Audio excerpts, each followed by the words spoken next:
오늘 본문 19절에 보니까 예수님께서 이렇게 말씀하시네요. 내가 진실로 진실로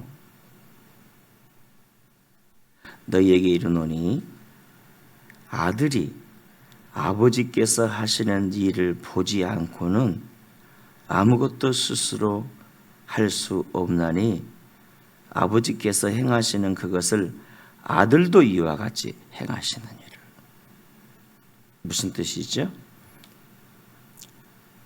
예수님은 언제나 아버지 안에서만 일한다는 거죠. 곧 예수님이 하나님이시라는 겁니다. 그 영광과 권세와 능력이 하나님 아버지와 동일하신 분. 사실 이 성경이 기록된 이 팔레스틴에서는 그들은 항상 여호와 유일신 신앙만 가졌잖아요. 그들에게 당신께서 누구신지 아들이 누구인지 지금 예수님이 소개하시는 거예요. 20절에 아버지께서 아들을 사랑하사 자기가 행하시는 것을 다 아들에게 보이시고 또 그보다 더 큰 일을 보이사. 그러니까 우리 주님과 아버지는 하나됨이라는 거죠. 하나됨. 그리고 그보다 더 큰 일을 보이사. 이것은 아버지가 십자가를 통한 인간 구원에 대해서 일방적으로 혼자 일하지 않으시고 아들과 함께 의논하시고 뜻을 합하여 일하셨다는 겁니다. 그리고 21절에 아버지께서 죽은 자들을 일으켜 살리심과 같이 아들도 자기가 원하는 자들을 살리시느니라. 와, 예수님 안에는 부활 생명이 있으시고 그래서 그분을 믿는 우리에게 당신께서 가지신 부활 생명을 주신다는 거죠. 부활 생명을 주셨다는 것은 여러분요, 한마디로 부활의 예수님이 생명으로 믿는 우리 안에 와 계신다는 거죠. 그래서 우리 예수 믿게 하시는 최종 목적이 뭔가? 우리가 구원이라 말하고 싶지만 근데 그래, 맞아요. 구원이지만 근데 우리를 구원하신 목적이 뭔가 하면 예수님 우리 안에 오셔서 우리가 예수님과 함께 사시게 하기 위함입니다. 그래서 주님과 동행하는 것이 우리의 목적이요 목표가 되셔야 합니다. 22절에 아버지께서 아무도 심판하지 아니하시고 심판을 다 아들에게 맡기셨으니 이 이제 예수님의 말씀이 여기 유대인들에게는 충격이었습니다. 심판의 권세가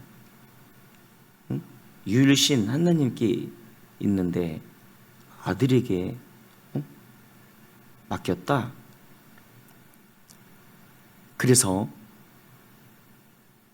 많은 유대인들이 받아들이지를 못한 거예요, 예수님. 그러나 예수님의 말씀은 진리고 왜? 그분이 하나님이니까요. 예수님의 말씀은 진리고 오늘날 여기에 대해서 우리가 듣게 되고 알게 되고 늘 우리가 교통하잖아요. 그래서 오늘날 이 성령의 시대를 사는 예수님의 시대를 사는 저와 여러분이 얼마나 복 있는지 모릅니다. 그 예루살렘 통곡의 벽에 갔더니 유대인들은 아직도 그 통곡의 벽에서 벽을 향하여 머리를 이렇게 기대고 기도하는데, 예수 이름으로 기도한 게 아니라 여호와 이름으로 이제 기도를 하는 거예요. 어떤 사람은 벽에다가 머리를 이렇게 찍기도 하면서 이렇게. 굉장히 조직적이고 질서적인데, 문제는 그들에겐 예수가 없다는 거죠. 얼마나 안타까운 일입니까? 모든 심판의 권세가 누구에게 있다고요? 예수님께. 어찌 보면 우리가 이 요한복음 말씀을 한 절 한 절 한마디 한마디를 진짜 이렇게 귀하게 받아들여야죠. 그래서 23절에 이는 모든 사람으로 아버지를 공경하는 것 같이 아들을 공경하게 하려 하심이라. 아들을 공경하지 아니하는 자는 그를 보내신 아버지도 공경하지 아니하느니라. 이게 주님께서 지금 하고 싶은 말이 뭐죠? 너희가 아버지를 경배하고 그분을 섬긴다고 하는데, 우리를 향한 우리 하나님 아버지의 마음은 아들을 통해 하나님 아버지께 나가는 거고, 아들을 통해 아버지를 섬기는 거다. 하나님의 구원 방법이 뭔가?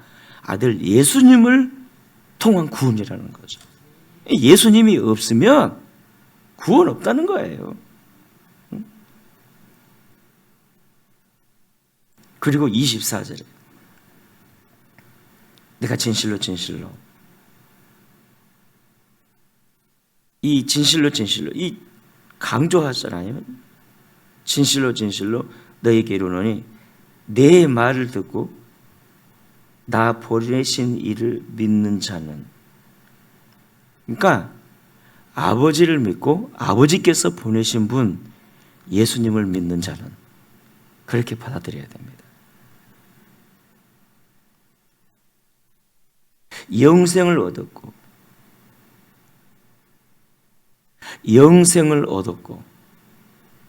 단순히 이 영생이란 게 영원히 산다 라는 뜻만이 아니라는 거죠. 바로 예수님과 함께 영원히 사는 거죠.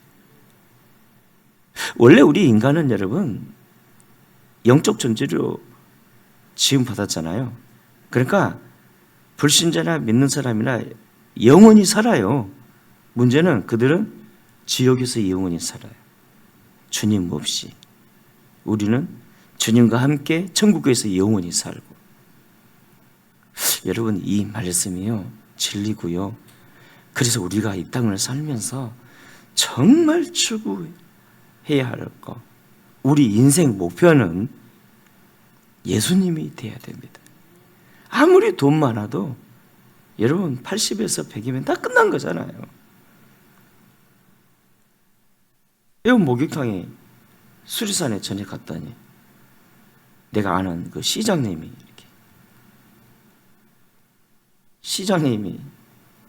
오셔가지고 빨가벗고 서로가 보니까 똑같아. 근데 그 시장님이 보니까 귀에 물이 들어갔는지 막 빨가벗은 채 귀에 물을 터는데, 그래서 은혜스럽지 못하게 나는 조심해야 되겠다. 그래서 되도록이면 공중 목욕탕 안 갑니다. 전에 제가 부산에서 신앙생활할 때, 그때는 어느 큰 회사에 이렇게 간사로 돼 있었거든요. 회장님이 그러더라고요. 우리 회장님이 그래요. 에이, 내가 언궁교회를 가나 보라 씨. 왜요? 그랬더니 거기 담임 목사님이 목욕탕에 왔는데 아니 목사님이 돼가지고 좀 가르고 다니지. 다 내놓고 막 벌벌 뛰고 다니고, 에이, 나 이제 목욕탕에 나 안 가야지.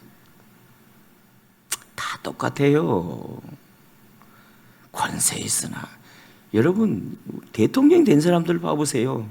차라리 대통령 안 됐으면 노예 구경이라도 다니지, 대통령 된 것 때문에 구경도 못 다니고 집에서 그냥 얼마나 고생하는가요.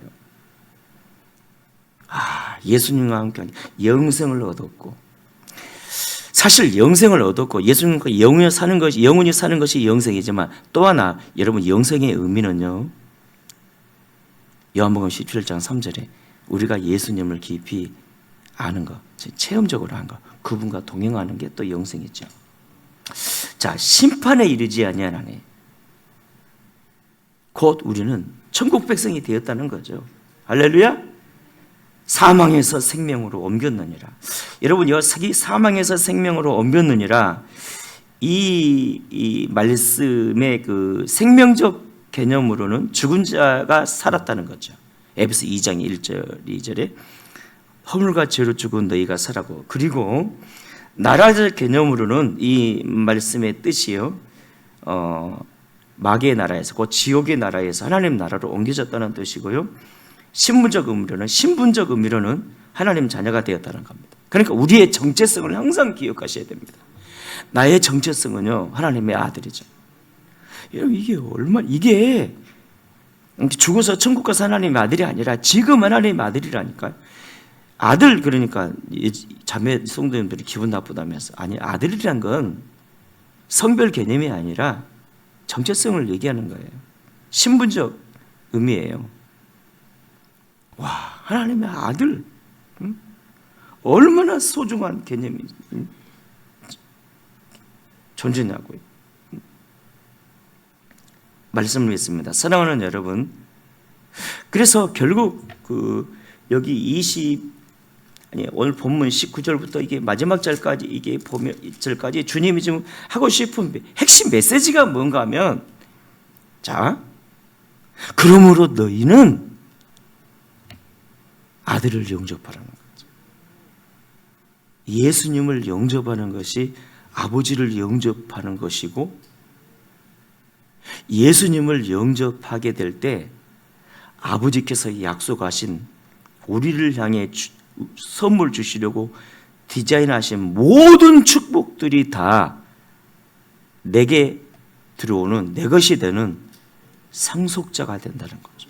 우리가 그러니까 여러분, 이 집 한 채 있어도 굉장히 막 부자라고 막 목에 힘을 주는데, 집 정도가 아니라, 대한민국 정도가 아니라, 지구 정도가 아니라 우주의 상속자라니까요.